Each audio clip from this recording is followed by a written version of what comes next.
যে মানুষটা সবার বিপদ আপদ ভালো মন্দ সুখে দুঃখে সবসময় সবার আগে ছুটে যেত, আজ তার বিপদের দিনে কাউকে পাশে পেল না। অনুপমাকে গতকাল সকালে হাসপাতালে নিয়ে এসেছে রূপায়ণ। গাইনি বিশেষজ্ঞ ডাক্তার আবার নতুন করে আল্ট্রাসোনোগ্রাম টেস্ট দিয়েছে। রিপোর্ট দেখে বলল, পানি শুকিয়ে গেছে, নর্মাল হওয়ার সম্ভাবনা নেই, যত দ্রুত সম্ভব সিজার করতে হবে। রূপায়ণ ঘাবড়ে গেল। ফুলপিসি গত মাসে তার বড় মেয়ের কাছে ইন্ডিয়া বেড়াতে গেছে। নিপা রূপার সাথে রাজশাহী রূপার এক আত্মীয়র বিয়ের অনুষ্ঠানে গেছে, এখন আসতে পারবে না। বাকি রইল সীমা আর দীপা। এত বড় বাড়ি ফেলে সীমার রাত দিন হাসপাতালে পড়ে থাকা সম্ভব না। তবুও রূপায়ণ ফোন করে বলে দেখেছিল অনুপমাকে সিজারে দেওয়া হবে। সীমা কি একটু এসে কষ্ট করে দুটো রাত থাকতে পারবে? অরূপ বাড়িঘর ফেলে সীমাকে আসতে দেয়নি। দীপাকে ওই একই কথা বলেছিল রূপায়ণ। দীপা আসছে, তবে রাতে থাকতে পারবে না। একা একা কিভাবে কি করবে রূপায়ণ ভেবে পেল না। চিন্তায় অস্থির লাগছে। অনুপমাকে ওটিতে নিয়ে যাওয়ার সময় রূপায়ণের হাতটা চেপে ধরে মলিন হেসেছিল অনুপমা। মায়াবী চোখ দুটো ছলছল করেছিল। চাপা কষ্ট অজানা ভয়ে বুক দুরু করেছিল রূপায়ণের। মনের দিক থেকে ভেঙে পড়েছে। এক একটা সেকেন্ড এক এক হাজার যুগের সমান মনে হচ্ছে। অনুপমাকে ওটিতে নিয়ে বেডে শুইয়ে দিল নার্স। হাতে পরপর দুটো স্যালাইন শেষ করলো, আরেকটা স্যালাইন শেষ করে মেরুদণ্ডের ইঞ্জেকশন পুশ করে দিল। এত ব্যথা পেল অনুপমা, চোখে জল চলে আসলো, তবে পেট অবশ হলো না। আবারও আরেকটা ইঞ্জেকশন পুশ করলো। পায়ে জোরে চিমটি কেটে বলল, কিছু অনুভব হচ্ছে? অনুপমা মাথা নেড়ে না বোঝালো। একটা ধারালো অস্ত্র দিয়ে অনুপমার তলপেটের অংশে আড়াআড়িভাবে টান দিল। অনুপমা অনুভব করে ভয়ে কেঁপে উঠল। পরপর 7টা পোজ দিয়ে এলো ডাক্তার। একজন নার্স অনুপমাকে ওই দিক থেকে মনোযোগ সরিয়ে দেওয়ার জন্য বিভিন্ন প্রসঙ্গে অনুপমার সাথে গল্প করছে। পেটটা দুহাত দিয়ে ফাঁকা করে ধরেছে। বাবুর মাথা কায়দা করে ধরে জোরে টান দিতে অনুপমার মনে হলো পেটের ভেতর থেকে নাড়িভুড়ি বেরিয়ে আসছে। মাথা চক্কর দিয়ে উঠল, গলার কাছে বমি বমি ভাব এসে ঠেকল। ধীরে ধীরে চোখটা বুজে আসছে। একজন নার্সের কণ্ঠস্বর শুনতে পেল। ফিসফিস করে বলল, আপনার মেয়ে বাবু হয়েছে। বাবুটা চিকন স্বরে কাঁদছে। ধীরে ধীরে জ্ঞান হারিয়ে ফেলল অনুপমা। নার্স আর বাচ্চাকে পরিষ্কার করে ওটির বাইরে নিয়ে এলো। বলল, অনুপমার বাড়ির লোক কে আছে? রূপায়ণ এগিয়ে গেল, বলল, আমি। আপনার কাছে কাপড় আছে? রূপায়ণ ব্যাগ থেকে পরিষ্কার সুতির কাপড় বের করে দিল। নার্স বাবুটাকে পেঁচিয়ে রূপায়ণের কোলে তুলে নিল। বলল, এই নিন, অনুপমার মেয়ে বাবু হয়েছে। রূপায়ণ কাঁপা কাঁপা হাতে বাবুটাকে বুকে জড়িয়ে ধরে খুশিতে কেঁদে দিল। ফিসফিস করে বলল, আমার মা এসেছে, আমার মা। নার্সকে বলল, আমার ওয়াইফ কেমন আছে? রক্ত লাগেনি, সেলাই চলছে, একটু পরে সরাসরি বেডে দেওয়া হবে। ততক্ষণে দীপা চলে এসেছে। রূপায়ণের কোল থেকে ভাতিজিকে কোলে তুলে নিয়ে চেয়ারে বসলো। রূপায়ণের মেয়ে হয়েছে গোবিন্দ খবর পেয়ে রুম্পাকে নিয়ে হাসপাতালে এসেছে। অনুপমাকে ওটি থেকে বের করে দেওয়ার সময় খিঁচুনি উঠে গেল। রুম্পা পাশের বেডের একজনের কম্বল চেয়ে নিয়ে অনুপমাকে চেপে ধরল। ধীরে ধীরে অনুপমা স্বাভাবিক হলো। রুম্পা বেশ কায়দা করে বাবুকে শাল দুধ খাইয়ে দিল। বাচ্চা চোখ তুলে সবাইকে দেখছে, কখনো মিহি শব্দে কাঁদছে। সন্ধ্যার আগে আগে দীপা বলল, আমি এবার আসি রে বর্দা ভাই, বেশি রাত করলে গাড়ি পাওয়া যাবে না, তুই রাতটা থেকে যা দীপা। আমি একা একা কী করব? আমার দীপকের পরীক্ষা চলছে, আমি কিভাবে থাকবো? খাবার কিনে খাবার দরকার নেই, আমি ভাত পাঠিয়ে দিব। ভাতিজির হাতে 1000 টাকার একটা নোট গুজে দিয়ে দীপা চলে গেল। গোবিন্দ রাত 8টার দিকে রূপায়ণকে বলল, রুম্পাকে রেখে গেলাম, আমি কাল ওর জামা কাপড় দিয়ে যাব, ও বৌদির সাথে থাকবে, এত টেনশন করো না বন্ধু, কারো জন্য কোনো কিছু ঠেকে থাকে না। রূপায়ণা বুক চিরে দীর্ঘশ্বাস ফেলল। অনুপমা ধীরে ধীরে অবশ ছুটে যাচ্ছে। এত পেট জ্বলছে, ফুপিয়ে ফুপিয়ে কেঁদেই দিল। রূপায়ণ মাথায় হাত বুলিয়ে দিয়ে নিচু কণ্ঠে বলল, খুব বেশি কষ্ট হচ্ছে লক্ষ্মীটি?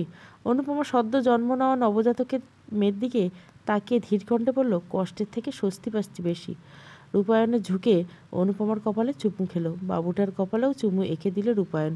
অনুপমার চোখের দিকে গভীর দৃষ্টি মেলে বলল, আমার মাকে এনে দেওয়ার জন্য তোমায় অনেক ধন্যবাদ সোনা। অনুপমা নিঃশব্দে হাসল। রূপায়ণের ঠোঁটের কোণেও লেগে রইল তৃপ্তির হাসি। মনে মনে ভাবল, ভাগ্যিস ওই দিন ওই গ্রুপটাতে নিজের দুঃখের কথা লিখে পোস্ট দিয়েছিলাম, তা না হলে অনুপমাকে নিজের করে পাওয়া হতো না, আর না এত সুখী হতাম জীবনে। কিছু কিছু ভাগ্য কখনো কখনো সৌভাগ্য বয়ে আনে। অনুপমাকে আজ রিলিজ দিয়েছে, পেটের সেলাই এখনও খোলা হয়নি। রুম্পা বাবুটাকে কোলে নিয়ে প্রথমে ধীরে ধীরে গাড়ি থেকে নামলো। তারপর রূপায়ণের এক হাতে অনুপমার কাঁধ চেপে ধরে অন্য হাতে কোমর জড়িয়ে ধরল। নিচু কণ্ঠে বলল, সাবধানে। দীপা আগেই এসেছিল, ওদের ঘরে ঢুকে আঁতকে উঠে বলল, এই রুম্পা, বাবুকে নিয়ে ওখানে দাঁড়াও। নাপিতকে খবর দেওয়া হয়েছে, সে এসে বাবুর চুল কেটে দিবে। বাবু বৌদি স্নান সেরে তবেই ঘরে উঠবে। রূপায়ণ দীর্ঘশ্বাস ফেলে বলল, রুম্পা, বাবুকে নিয়ে আমার ঘরে যাও। সব নিয়ম টিয়ম গুলে খেয়েছিস বড়দাদা ভাই? তোদের যখন আমার প্রয়োজন, কাউকে পাশে পাই নাই, শুধু শুধু কষ্ট করে অপ্রয়োজনে জ্ঞান দেওয়ার দরকার নেই। দেখি সামনে থেকে সরে দাঁড়াও। বড়দা ভাই, দীপা সর। অনুপমা দাঁড়িয়ে থাকতে কষ্ট হচ্ছে। মা বেঁচে নেয় দেখে এখন আমাদের কারো কথার মূল্য নেই তোর কাছে। মূল্যবান কথা বললে অবশ্যই মূল্য থাকতো। আমি আগেও এসব কুসংস্কার মানতাম না, এখনও মানি না। বাবু হয়েছে সবে আর 4 দিন, এখনও অনুপমার সেলাই কাটা হয়নি। সামান্য জ্বর লাগলেও সেলাইয়ের জায়গায় ইনফেকশন হয়ে যাবে। সিজারের বাচ্চা, চুল কেটে স্নান করালেই ঠান্ডা লেগে যাবে। তখন আমি একা একা কোনটা রেখে কোনটা নিয়ে ডাক্তারের পেছনে দৌড়াবো? তোদের তো আবার আমার প্রয়োজনের সময় ভুল করে পাশে পাওয়া যায় না। কথাগুলো বলে দীপাকে পাশ কাটিয়ে অনুপমাকে নিয়ে ঘরে চলে গেল রূপায়ণ। রুম্পা বিড়বিড় করে বলল, উচিত জবাব। রূপায়ণ আস্তে করে অনুপমাকে খাটে শুইয়ে দিল। একটানা অনেকক্ষণ গাড়িতে বসে থাকার কারণে সেলাইয়ের জায়গা দিয়ে চিনচিনে ব্যথা অনুভব হচ্ছে। পা দুটো অবশ হয়ে আছে। বাবুটা মিহি শব্দে কাটছে। রুম্পা অনুপমার কোলে দিয়ে বলল, বাবুর খুব খিদে লেগেছে গো। অনুপমা বাবুকে কোলে নিয়ে ব্রেস্ট ফিডিং করিয়ে দিল। রুম্পা গোবিন্দকে কল দিয়ে বলল, কখন আসবা? এই তো সন্ধ্যা আসবো, তুমি রেডি থাকো। আচ্ছা। রূপায়ণ স্নান সেরে এলো। কুসুম গরম জল নিয়ে গামছা ভিজিয়ে এনেছে। অনুপমার গা মুছিয়ে দিল, চুলগুলো পরিপাটি করে বেঁধে দিয়ে ম্যাক্সি পরিয়ে দিল। রুম্পাকে ব্যাগ গোছাতে থেকে বলল, আর কয়েকটা দিন থেকে গেলে হয় না গো? রুম্পা হেসে দিল, বলল, আবার আসবো দাদা। বিকালের দিকে গোবিন্দ এসে রুম্পাকে নিয়ে গেল। বাবুটা হাত পা নেড়েচেড়ে খেলছে। রূপায়ণ অনুপমার চুলে বিলি কেটে দিয়ে বলল, একটু ঘুমানোর চেষ্টা করো লক্ষ্মীটি। অনুপমা রূপায়ণের পেটে নাক ঘষে বলল, তুমি এত ভালো কেন? রূপায়ণ হেসে দিল। আলতো করে অনুপমার গাল টেনে দিয়ে বলল, একটু ভালো না হলে তোমাকে নিজের করে পেতাম কীভাবে? অনুপমা মন খারাপ করে বলল, তুমি কিন্তু আমাকে পাওয়ার জন্য একটু আগ্রহ দেখাওনি। আমার একার আগ্রহে আমরা এক হয়েছি। অনুপমার মন খারাপ হয়ে বলল, তুমি কিন্তু আমাকে পাওয়ার জন্য একটুও আগ্রহ দেখাওনি। আমার একার আগ্রহে আমরা এক হয়েছি।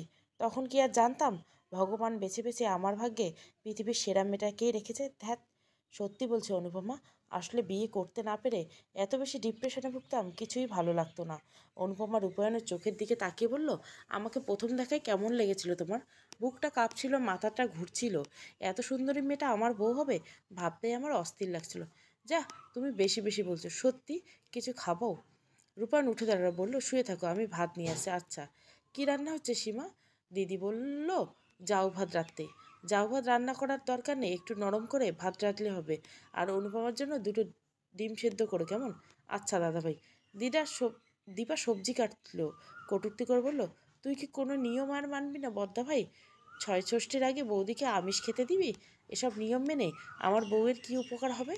বরং আরও ক্ষতি হবে। ওর এখন পুষ্টিকর খাওয়ার প্রয়োজন। খবরদার কেউ অনুপমাকে খাওয়া নিয়ে কোনো কথা শোনাবি না। তোদের বাচ্চা হওয়ার সময় আমি কিন্তু কম খাওয়াইনি। তাহলে অনুপমার বেলায় এত কথা উঠছে কেন? তুই আমাদের খাওয়ার খোটা দিচ্ছিস বদ্দা ভাই? না, আমি শুধু তোদের অতীতটা মনে করিয়ে দিচ্ছি। রূপায়ণ বলল, ফ্রিজে কি শিং মাছ আছে সীমা? আছে বর্দা ভাই। তুমি বরং সবজি দিয়ে তেল লবণ কম দিয়ে শিং মাছের পাতলা ঝোল করে দাও, সাথে একটু কালো জিরে রসুন ভর্তাও করে দিও। আচ্ছা। দীপা বলল, ঢং দেখলে গা জ্বলে যায়। সীমা মাছে হলুদ লবণ মাখতে মাখতে বলল, কেবল তো শুরু, সামনে আরও কত রং ঢং দেখতে হবে।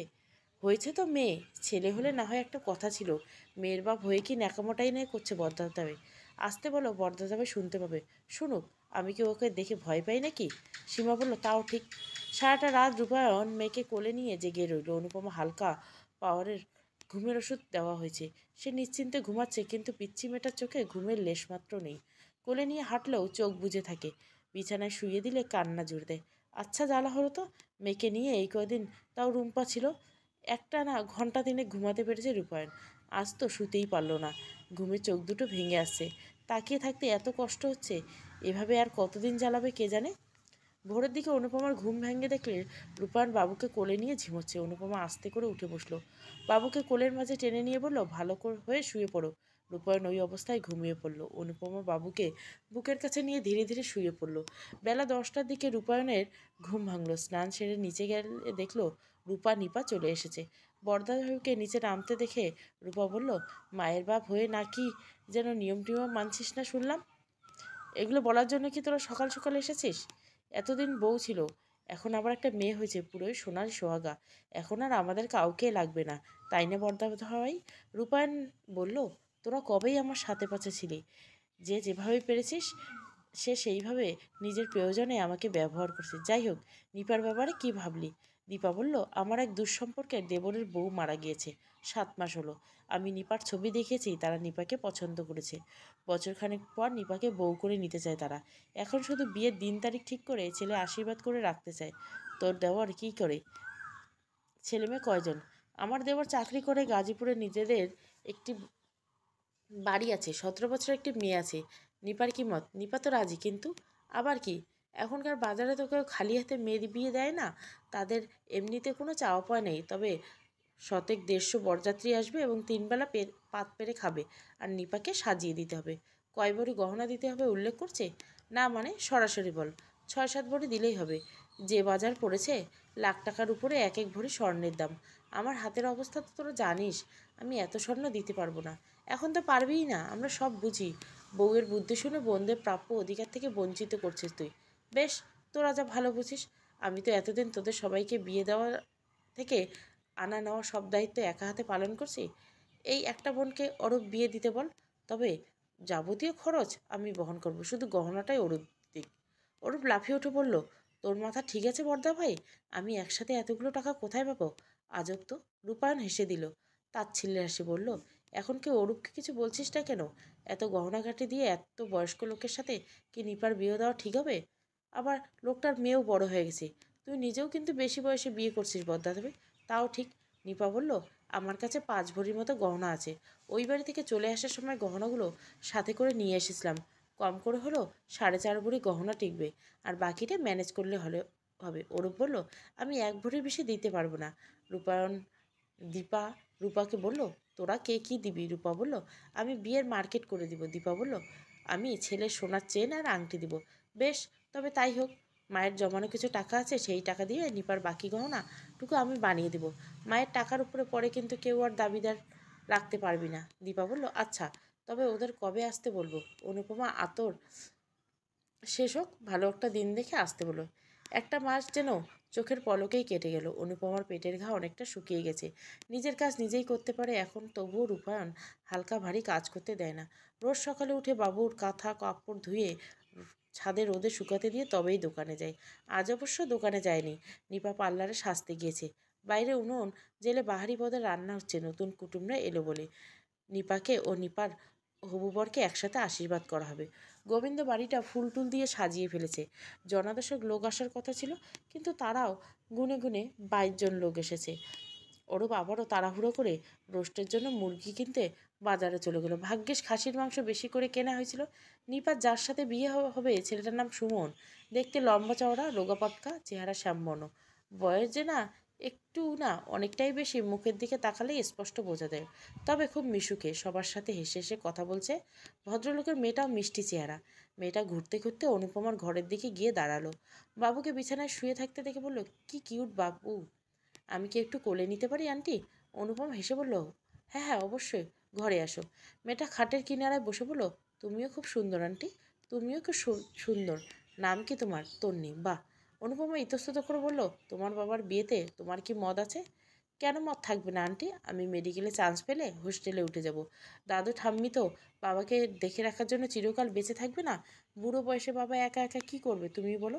অনুপমা তন্নির মাথায় হাত বুলিয়ে দিল, দীর্ঘশ্বাস ফেলে বলল, তোমার মতো বুঝদার মেয়ে প্রত্যেকের ঘরে থাকতো, তাহলে সম্পর্কগুলোতে কতই না সুন্দর হতো। আন্টি, আমি একটা কথা বলি, কিছু মাইন্ড করো না প্লিজ। বলো তুমি। যে আমার নতুন মা হবে সে বোধহয় বেশি একটা সুবিধার না, তাই না আন্টি? এই কথা কেন বলছো তন্নি? না, সে কিন্তু আমার বাবার সাথে অনেক দিন যাবৎ ফোনে কথা বলে। আমার বাবাও তার প্রতি খুব দুর্বল হয়ে পড়েছে। তবে কোনো এক বিশেষ কারণে সে আমাকে সহ্য করতে পারে না। দুবার বোধহয় তার সাথে আমার সামনাসামনি হয়েছে, কেমন দেখলে চোখ মুখ কুঁচকে ফেলে, আমাকে খুব কৌশলে এড়িয়ে চলে। তবে আমার বাবা 10টা কথা বলে, বাকি 5টা কথাই আমাকে নিয়ে বলে। সে মনে মনে খুব বিরক্ত হলো বাবার সামনে মুগ্ধ শ্রোতার মতো আমার প্রশংসা শুনে। আমি শিওর আন্টি, আমি যদি বাই এনি চান্স মেডিকেলে চান্স না পাই, আমার নতুন মা জীবনেও আমাকে প্রাইভেটে পড়াতে দিবে না। সব কিছু জেনে এখানে কেন বাবাকে বিয়ে দিচ্ছ? বিকজ বাবা আমার মাকে ভুলে গিয়ে এই আন্টিকে নিয়ে ভাবতে শুরু করছে, অথচ আমার বাবা মার প্রেমের বিয়ে ছিল। তবে আর একটা সিক্রেট বলে আন্টি, বলো। আমার মা যেদিন মারা যায় সেদিন আমার এসএসসি ইংলিশ পরীক্ষা ছিল। ঘরে আমার মৃত মাকে ফেলে রেখে সবাই উপেক্ষা করে আমি পরীক্ষা দিতে চেয়েছিলাম। বাড়ি থেকে যতটা মনোবল নিয়ে গিয়েছিলাম, পরীক্ষার হলে সব কিছু কেমন, পড়ার পরেও কিছুই লিখতে পারছিলাম না। খুব ভেঙে পড়েছিলাম, সব কিছু ঝাপসা দেখছিলাম। তবুও আমার আবেগ আমি এক বিন্দু পাত্তা দিইনি, জানো। ইংলিশে সর্বোচ্চ মার্কস নিয়ে পাশ করছিলাম। তোমার মা কিভাবে মারা গেছে তন্নি? সত্যি কথা বলবো না মিথ্যা? সত্যিটাই বলো। আমার বাবার চরিত্রের সমস্যা আছে। সে প্রায় অফিসের নাম করে মেয়ে কলিগদের সাথে নিয়ে বিভিন্ন জায়গায় ঘুরতে যেত। এত বড় বিশ্বাসঘাতকতা মা মেনে নিতে পারেনি। তুমি তোমার বাবাকে কিছু বলোনি? মা মারা যাওয়ার পর বাবা এমনিতেই পরিবর্তন হয়ে গেছে। এত বড় শখটা বাবা খুব সহজে হজম করতে পারেনি। তার নমুনা তো দেখেছি। 6 মাস ঘুরতে না করতে বিয়ে করার জন্য কেমন অস্থির হয়ে গেছে লোকটা। তন্নি হেসে বলল, আমিও এর শেষ দেখতে চাই আন্টি। আমার বাবা আমার মাকে ছাড়া কার সাথে কতটা ভালো থাকে। অনুপমা, নিচে আসো। আঙ্কেল বোধহয় তোমাকে ডাকছে আন্টি, শিগগির যাও। আর হ্যাঁ, এই কথাগুলো কাউকে বলো না। আচ্ছা, বলবো না। অনুপমা বাবুকে কোলে নিয়ে ধীরে ধীরে নিচে নেমে এলো। নিপা সুমনকে একসাথে বসিয়ে আশীর্বাদ করার মুহূর্তে সৌরভ কোত্থেকে যেন ছুটে এলো। নিপার হাত চেপে ধরে উম্মাতের মতো চিৎকার করে বলল, বাড়ি চলো নিপা, ভুলে যেও না আমি কিন্তু এখনও ডিভোর্স পেপারে সাইন করিনি। সো আমাদের বিয়েটা এখনও ভেঙে যায়নি। তোমার বর্তমান স্বামী বেঁচে থাকতে তুমি কোন সাহসে নতুন করে বিয়ের কথা ভাবো? নিপা টলমলা চোখে তাকালো, অস্ফুট স্বরে বলল, আমার হাত ছাড়ো। না, ছাড়বো না। এই তুমি ওঠো তো। কিসের বিয়ে? হ্যাঁ, আমি কি মরে গেছি? আমি বেঁচেছিলাম সৌরভ, তারপরও তুমি কেন অন্য কাউকে বিয়ে করলে? আমার ভুল হয়েছে নিপা। আমার উপর জেদ করে তুমি এ কাকে বিয়ে করছো? ছেলের সম্পর্কে খোঁজখবর নিয়েছো? নিপা বলল, নিয়েছি। সৌরভ হেসে দিল। বিদ্রুপ হাসি বলল, জেনে শুনে এরকম একটা মানুষকে বিয়ে করছো নিপা? হ্যাঁ, করছি। তাতে তোমার কি সমস্যা? তুমি কি জানো এই লোকের বউ কীভাবে মারা গেছে? না, জানি না, আর জানতেও চাই না। তোমাকে যে জানতেই হবে নিপা। আমার আর এই লোকের মাঝে তো কোনো তফাৎ নেই। তারপরেও তুমি কেন আমাকে ছেড়ে এই লোককে বিয়ে করতে চাচ্ছ? নিপা জেদি কণ্ঠে বলল, কারণ তার স্ত্রী বেঁচে নেই। অথচ আমি বেঁচে থাকতে তুমি আরেকটা বিয়ে করছো। এই লোকের স্ত্রী কিভাবে মারা গেছে একটু জানতে ইচ্ছে করছে না? অরূপ সৌরভকে জাপটে ধরল। আর কিছু বলার আগে ঘাড় ধাক্কা দিয়ে বাড়ি থেকে বের করে দিল। সুমন প্রচণ্ড ভয় পেয়েছিল। সৌরভ চলে যেতে স্বস্তির নিঃশ্বাস ফেলল। সুমন চায় না তার বিশ্রী কালো অতীতটা সবার সামনে আসুক। তন্নি পুরোটা সময় বাবার দিকে গভীর দৃষ্টিতে তাকিয়েছিল। অনুপমা রূপায়ণের গা ঘেঁষে দাঁড়ালো। নিচু কণ্ঠে বলল, একটা কথা ছিল, ঘরে চলো। আশীর্বাদটা হয়ে যাক, তারপর না হয় তোমার কথা শুনবো। দীপা বলল, এই পর্দা ভাই, ওখানে কি করছিস? এদিকে আয়, সুমনকে আশীর্বাদ কর। আসছি। অনুপমা কিছু বলার আগে রূপায়ণ ধীর পায়ে চলে গেল। কারো ধারণা নেই মানসিক বিকারগ্রস্ত সুমন নামের এই লোকটা কত বড় অসৎ উদ্দেশ্য নিয়ে এই বাড়িতে ঢুকেছে। নিপা তো তার একটা দাবার গুটি মাত্র। রাতে সুমন নিপাকে ফোন দিয়ে বলল, কি করছো? এই তো, কাল আমার অফিস বন্ধ, চলো কোথাও ঘুরতে যাই। কোথায় যাবেন? কোনো এক রূপকথার দেশে, শুধু তুমি আর আমি। নিপা লজ্জা পেয়ে গেলো। যা নিপা, সত্যি বলছি, চলো কোথাও ঘুরে আসি। বড়দাদা ভাই যেতে দিবে না। আমাদের বিয়ে তো ঠিক হয়ে গেছে, এখন আমার সাথে গেলে কি সমস্যা? বিয়ে তো আর হয়ে যায়নি। তাহলে আমি তোমাদের বাসায় আসি, সবাই কি ভাববে? সুমন কানে ফোন হাতে অনুপমার ছবির দিকে লোভাতুর দৃষ্টিতে তাকিয়ে বলো, কেউ কিছু ভাববে না, আসি প্লিজ। আচ্ছা। সুমন ফোনটা কান থেকে রেখে অনুপমার ছবিতে গভীর চুমু এঁকে দিল। অনুপমার সাথে বছরখানেক আগে প্রথম দীপা বৌদির বাসায় দেখা হয়েছিল। ইস, কি ফিগার মাইরি, দেখলে নেশা ধরে যায়। ইচ্ছে করে সুমনের যাকে একবার ভালো লেগে যায় তাকে যে কোনো মূল্যে নিজের করে পাওয়ার জন্য মরিয়া হয়ে উঠে সুমন। অনুপমার সাথে বার কয়েক সুযোগ নেওয়ার চেষ্টা করেছিল, কিন্তু নিপার ওই দারোগা দাদাটার জন্য পারেনি। তাই তো বউটা মরার পরের দিন থেকে দিনের পর দিন নতুন ফোন দিয়ে এঁটেছে সুমন।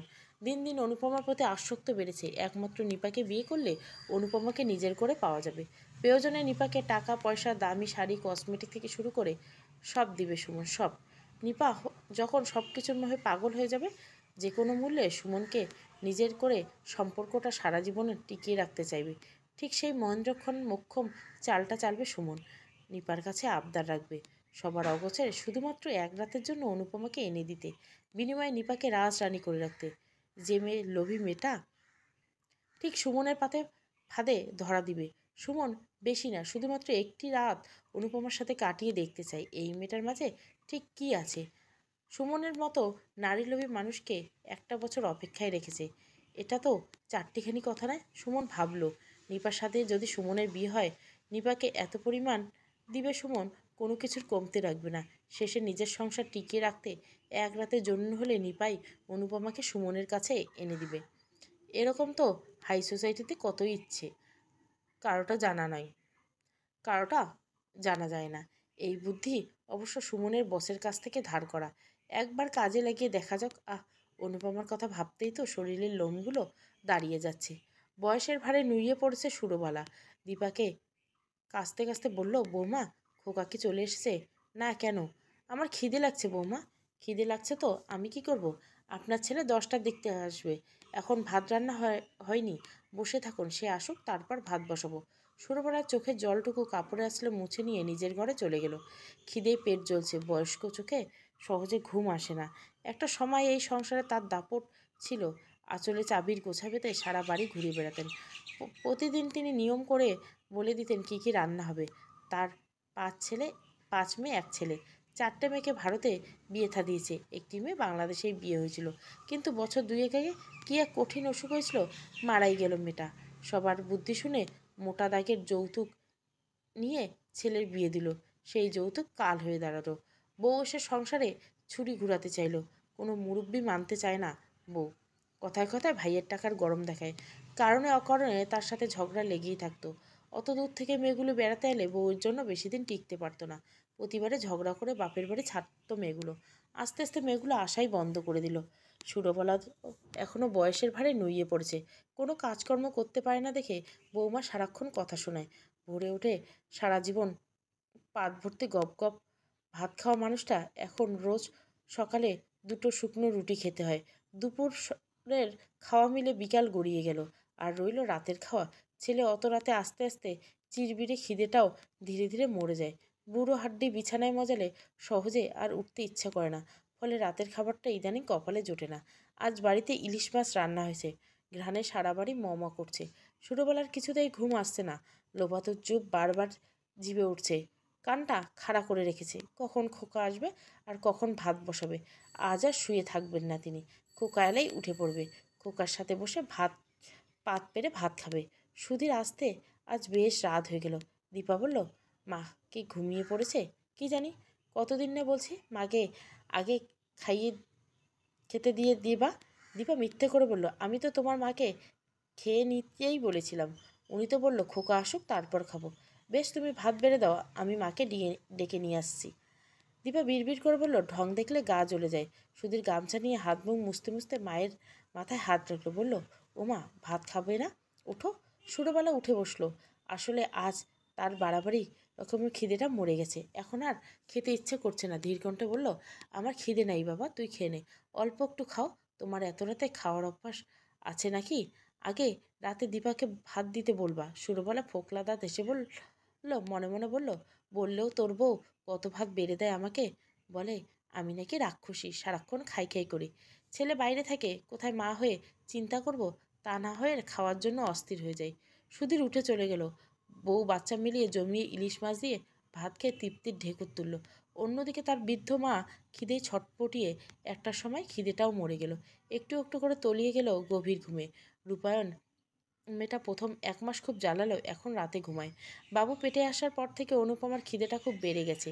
রূপায়ণ বাসায় ফেরার পর অনুপমার জন্য এটা সেটা কিনে আনে। ফলাদি বেশি কিনে। অনুপমার ফলের ব্যাগ হাতে নিয়ে বেশ বিরক্ত হলো, বলল, তেলে ভাজা আনতে পারো না? এত ফল খেতে ভালো লাগে না আমার। রূপায়ণ অনুপমার গাল দুটো টিপে দিয়ে বলল, এখন থেকে বেশি বেশি ফলেই খেতে হবে সোনাপাকে, ধ্যাত। রূপায়ণ হাত মুখ ধুয়ে এসে বলল, রাতে ভাত খেয়েছো? খেয়েছি, আবার খিদে লাগছে। রূপায়ণ হেসে দিল, বলল, যাও আমার জন্য ভাত নিয়ে এসো। অনুপমা যেতে লাগলো। রূপায়ণ পিছু রেখে বলল, একটু শুনে যাও। অনুপমা এগিয়ে এসে বলে, কি? রূপায়ণ বিরিয়ানির প্যাকেটটা অনুপমার হাতে তুলে দিয়ে বলল, তুমি সীমা নিপার সাথে নিয়ে খাও। অনুপমার চোখের জল এসে গেল। এই মানুষটা কেউ কিছু খেতে না দিলেও একা খায় না, সব সময় অনুপমার জন্য নিয়ে আসে। তার মুখ মুখে বলে, খেতে খেতে এখন আর ভালো লাগে না, তাই তোমার জন্য নিয়ে আসি। রুম্পা ফোন দিল। অনুপমা কথা বলতে বলতে নিচে চলে গেল। কি গো, তোমার নতুন বাবুর মা কেমন আছো? আমি ভালো আছি দিদিভাই, তুমি কেমন আছো? আমিও ভালো আছি। কি করো? তোমার দাদাকে খেতে দিব। রুম্পা দুষ্টুমি বলল, খাওয়া খাওয়া বেশি করে খাও। অনুপমা লজ্জা পেয়ে বলল, যা, কি যে বলছো, আমি ভাত খাওয়ার কথা বলছি। রুম্পা হাসি চওড়া হলো, বলল, আমরা সবই বুঝি। কি বুঝো? এই যে দাদাকে এখন তুমি ভাত খাওয়াচ্ছ। আমি কিন্তু সত্যি বলছি। রুম্পা হেসে দিয়ে বলল, আরে আমি মজা করছিলাম। অনুপমা, বলো দিদি, সবার সামনে দাদা তোমাকে কী নাম ধরে ডাকলে তোমার বেশি ভালো লাগে? আমার বউ। মানুষটা যখন বোনদের সাথে কথা বলার সময় বারবার বলে আমার বউ বলে কথা বলে, তখন আমার এত ভালো লাগে শুনতে। বাহ, তা কাল একবার আসো না অনুপমা, দাদা আর অনুরাধা মাকে নিয়ে। কাল নিপার হবু বর আসবে, যাওয়া হবে না। অনুরাধা কী করছে? সে ঘুমাচ্ছে। আর ঘুমন্ত মেয়েকে তার বাবা কোলে নিয়েই বসে আছে। আচ্ছা, এখন রাখি, দাদাকে খেতে দাও। আচ্ছা, ভালো থেকো। তুমিও ভালো থেকো অনুপমা। সকাল সকাল রূপায়ণ বাজারে গিয়ে দোকানে চলে এসেছে। অনুপমা সীমা রান্না করছে। নিপা মুখে ফেস প্যাক মেখে বাবুকে কোলে নিয়ে বসে বসে সুমনের সাথে চ্যাট করছে। অনুরাধা হাত পা ছুঁড়ে বিরক্ত করছে দেখে নিপা বিরক্ত হলো। ভাতিজির পেটে চিমটি কেটে দিল। অনুরাধা ব্যথা পেয়ে শব্দ করে কেঁদেই দিল। অনুপমা রান্না ফেলে ছুটতে এলো। আঁচলে হাত মুছতে মুছতে বলল, কী হয়েছে? অনুরাধা কাঁদছে কেন? নিপা বিরক্ত হয়ে বলল, আমি কি জানি, ওকে কোলে নাও। অনুপমা বাবুকে কোলে তুলে নিয়ে বলল, যাও সীমার সাথে রান্না হেল্প করো। আমি পারবো না বৌদি। তাহলে যা রান্না হয়েছে তাই দিয়ে তোমার হবু বরকে আপ্যায়ন করা হবে। আমি মেয়েকে কাঁদিয়ে রাখতে পারবো না, সরি। নিপা তেজ দেখিয়ে বলল, তাহলে তুমি কি পারবা শুনি? সেই কৈফিয়ত আমি তোমায় দিব না নিপা। বাবুকে ধরতে কষ্ট হয়, তোমার রান্না করতে কষ্ট হয়, শ্বশুরবাড়ি গিয়ে কি করে খাবে তুমি? আমি একা সংসার সামলাতে না পারলে তোমায় নিয়ে যাবো কেমন বৌদি? নিপা। অনুপমা সত্যি সত্যি মেয়েকে কাঁদিয়ে রেখে আর রাখতে গেল না। তবে একা একা ঘরে বসে থাকতেও পারলো না। বিবেক বাদে রান্নাঘরে দিয়ে সীমাকে বলে দিল কিভাবে রাখতে হবে। সীমা গজগজ করতে করতে বাকি রান্না শেষ করলো। সুমন একা আসেনি, তন্নিকে সাথে নিয়ে এসেছে। কুশল বিনিময়ে এক পর্যায়ে তন্নি বলল, তোমার আন্টিকে আমাদের বাসায় বেড়াতে যেতে বলো তন্নি। তন্নি অনুপমার এক হাত জড়িয়ে ধরে বলল, সত্যি চলো আন্টি, অনেক মজা হবে। নিপার গা জ্বলে গেল অনুপমাকে নিয়ে এত মাতামাতি করতে দেখে। অনুপমা স্মিত হেসে বলল, পরে যাব। সুমন অনুপমার এত কাছ থেকে দেখে ভেতর ভেতর অস্থির হয়ে গেল। আর কতদিন ধৈর্য ধরতে হবে কে জানি। ভালো দিনক্ষণ দেখে শুভলগ্নে বেশ ধুমধাম করে সুমন নিপার বিয়ে হয়ে গেল। বিয়ের দিন সৌরভ ঝামেলা করার খুব চেষ্টা করেছিল, কিন্তু সফল হয়নি। ওরও উল্টো মেরে ধরে ভয় দেখিয়ে জোর করে ডিভোর্স পেপারে সাইন করিয়ে নিয়েছে। বউ ভাতের পরের দিন সুমন নিপাকে নিয়ে হানিমুন গিয়েছিল কক্সবাজারে। দুদিন থাকার পর থাকলেও নিপার আবদার রাখতে পুরো 4 দিন থেকে এলো। নিপাকে ফুলসজ্জার রাতে iPhone 7 গিফট করেছে সুমন। অল্প জলে মাছ ভুল করে বেশি জলে পড়লে যে অবস্থা হয়, এখন নিপার ঠিক সেই অবস্থা। বাপের বাড়িতে এখন আর যেতে ইচ্ছা করে না। সুমনের উৎসাহে বাধ্য হয়ে যেতে হয়। সুমন কাছে কখনো একবার ছেড়ে দুবার কিছু চাইতে হয় না। অথচ বাড়িতে থাকতে বরদাদা ভাইয়ের কাছে পছন্দের কোনো জিনিস চাইলে সহজে এনে দিত না। পাক্কা 1 সপ্তাহ ঘুরিয়ে তবেই এনে দিবে। নিপার জীবনে এত বড় ঘটনা ঘটে যাওয়ার পরেও যে কপালে এত বেশি সুখ লেখা ছিল কে জানতো। এই 6 মাস সুমন নিপাকে দুহাত ভরে দিয়েছে। নিপার মিথ্যে অহংকার, লোক দেখানো দাম্ভিকতা তত্তর করে বেড়ে গেছে। তবে সুমনের একটা বদ অভ্যাস আছে, রোজ রাতে মদ খেয়ে বাড়ি ফিরে। মন্দের ভালো অতিরিক্ত খেয়ে মাতাল হয় না। নিপা প্রথম প্রথম রাগ করতো। সুমন নিপার সুন্দর গাল দুটো টিপে দিয়ে বলতো, রাগ করছো কেন জান? একটু একটু না খেলে আজকাল ভাব আসে না। নিপা মন খারাপ করে বলতো, তাই বলে রোজ রোজ খাবে? সুমন সেই কথার উত্তর না দিয়ে কেমন করে যেন হাসতো। বিয়ের পর আজ বোধহয় প্রথম সুমনকে স্বাভাবিকভাবে বাসায় ফিরল। নিপা সুমনের শার্টের বোতামগুলো খুলে দিতে দিতে বলতো, আজ ওসব ছাইপাশ খাওনি না? গুড। সুমন নিপাকে ঘুরিয়ে নিয়ে নিপার ঘাড়ে এলোমেলো চুলগুলো সরিয়ে দিয়ে ঘাড়ে গভীর চুমুকে দিয়ে বলল, তোমার পছন্দের একটা জিনিসের নাম বলো জান, যে জিনিসটা পেলে তুমি সব কিছু করতে পারবে, সব কিছু। নিপা একটু ভেবে বলল, এই 6 মাসে এত বেশি দিয়েছো তুমি আমায়, আর কি চাওয়া যায় তাই ভাবছি। সুমন মাথা পাকিয়ে দাঁতে ঠোঁট কামড়ে বলল, সত্যি বলছো? হ্যাঁ। সুমন নিপাকে ছেড়ে দিয়ে বলল, কিন্তু আমার যে তোমার কাছে একটা জিনিস চাওয়ার আছে জান, বলতে পারো? আমার অনেক দিনের বুকের ভিতর পুষে রাখা স্বপ্ন। নিপা অস্থির হলে বলল, কি চাই তোমার বলো? নিপা তো জান, তুমি শুধু বলেই দেখো। সুমন কেমন যেন করে হাসলো, বলল, বলবো, তার আগে একটা কথা বলে নি, বলো। তুমি যদি আমাকে জিনিসটা এনে দিতে পারো তাহলে আমি তোমায় সারা জীবন রাজরানী করে রাখবো, কখনো কোনো অভিযোগ করার সুযোগ দেব না। আর যদি না পারো তাহলে কি? সুমন নিপার খুব কাছে গিয়ে ফিসফিস করে বলল, আমাদের সম্পর্কটা এখানেই ইতি টানবো। নিপা ভীত কণ্ঠে বলল, এসব কি বলছো তুমি? নিজের এত শখের সংসারটা টিকিয়ে রাখার জন্য আমার এই মহামূল্যবান জিনিসটি এনে দিবা নাকি জান? নিপা অস্থির হয়ে বলল, কি এনে দিতে হবে? সুমন নিপার চোখের দিকে তাকিয়ে দৃঢ় কণ্ঠে বলল, তোমার বড় বৌদিকে। নিপা চমকে উঠল, হতবাক হয়ে মুখে দুই হাত চেপে ধরল। সুমন বলল, কেউ জানবে না জান, শুধু এক রাতের জন্য হলেও অনুপমাকে আমার চাই। এসব কি বলছো তুমি? ঠিকই বলছি, যদি সংসার টিকিয়ে রাখার ইচ্ছে থাকে তবে আমার আবদার তোমাকে রাখতেই হবে। নিপার মাথায় হাত দিয়ে ফ্লোরে বসে পড়ল, চোখ দুটো ছলছল করছে। এখন কি করবে নিপা? সুমনের মনটা এত কুৎসিত, ঘুণাক্ষরও বুঝতে পারেনি নিপা। নিপাকে খুব অস্থির লাগছে, অনেক ভেবে কোনো কুলকিনারা পেল না। এত ভাবাভারি কিছু নাই, নিজের সংসার টিকিয়ে রাখার জন্য হলেও বড় বৌদিকে সুমনের কাছে এনে দিবে নিপা। তাছাড়া নিপাও তো ধোয়া তুলসী পাতা না, নিপার চরিত্রের কলঙ্ক লেগে আছে। এক রাতের জন্য বৌদিকে এনে দেওয়ার বিনিময়ে সুমন নিপাকে যদি অটেল টাকা পয়সা সোনাদানা দিয়ে রাজরানী করে রাখে তাহলে অবশ্যই এনে দিবে। সুমন নিপার মুখের সামনে তুড়ি বাজিয়ে বললে, কি ভাবছো জান, বৌদিকে কবে এনে দিতে হবে? নিপা যে এত সহজে রাজি হয়ে যাবে সুমনের ভাবনাই ছিল না। মেয়েটা সত্যি অনেক লোভী। উত্তেজনা অস্থির হয়ে বলল, কাল। নিপা চোখের জল মুছে নিয়ে বলল, ঠিক আছে। রূপায়ণ দোকানে চলে যাওয়ার পরে নিপা বাড়িতে এলো। অনুপমা ছাদে গিয়েছিল ভেজা কাঁথা কাপড় মেলে দিতে। ঘরে এসে দেখলো নিপা এসেছে। হেসে বলল, কখন এলে? নিপা অনুরাধার সাথে হাত নেড়ে এক মনে খেলছিল। অনুপমাকে দেখে উঠে দাঁড়ালো, 4 কদম হেঁটে গিয়ে ঘরের দরজা বন্ধ করে দিল। অনুপমা ফোনটা হাতে নিল রূপায়ণকে জানানোর জন্য। আচমকা নিপা অনুপমার হাতটা চেপে ধরল। মলিন হেসে বলল, আমার তোমাকে কিছু বলার আছে বৌদি। বলো নিপা। তুমি দিন দিন অনেক হেলদি হচ্ছে বৌদি, আর তোমার সৌন্দর্য দ্বিগুণ বেড়ে যাচ্ছে। এত সুন্দর হতে কে বলেছে তোমায়? অনুপমা লাজুক হাসল, ধ্যাত, এগুলো কি বলো? নিপা অনুপমার পুরো শরীরে একবার চোখ বুলিয়ে নিল, দীর্ঘশ্বাস ফেলে বলল, সত্যি বলছি বৌদি। আসলে কথাটা কিভাবে বলবো ভেবে পাচ্ছ না তো নিপা? ভেতরে ভেতরে খুব অস্থির বোধ হচ্ছে। আচমকা অনুপমার পা দুটো জড়িয়ে ধরে ঝরঝর করে কেঁদে দিল নিপা। শাড়ির আঁচল বিছিয়ে দিয়ে করুণ কণ্ঠে বলল, আমার সংসারটা ভিক্ষে দাও বৌদি। অনুপমা ঘাবড়ে গেল, বলল, পা ছাড়ো, কী করছো নিপা? কি হয়েছে তোমার? নিপা অনুপমার এক হাত নিজের মাথার রেখে বলল, আমায় কথা দাও বৌদি, এসব কথা কাউকে বলবে না, এমনকি বদ্দাদা ভাইকেও না। আচ্ছা বলবো না। এবার বলো। নিপা ইতস্তত করে বলল, সুমনের সাথে তোমাকে এক রাত কাটাতে হবে। অনুপমা চমকে উঠল, অস্ফুটস্বরে বলল, ছি। নিপা আবারও অনুপমার 2 পা জড়িয়ে ধরল, করুণ কণ্ঠে বলল, আমার সংসারটা ভিক্ষে দাও বৌদি, কথা দিচ্ছি কেউ জানবে না। তুমি আজ আমার সাথেই যাবে, সারা রাত থাকবে, কাল না হয় চলে আসবে, ব্যাস। তোমার মাথা ঠিক নেই নিপা? তুমি পাগল হয়ে গেছো? হ্যাঁ, আমি পাগল হয়ে গেছি।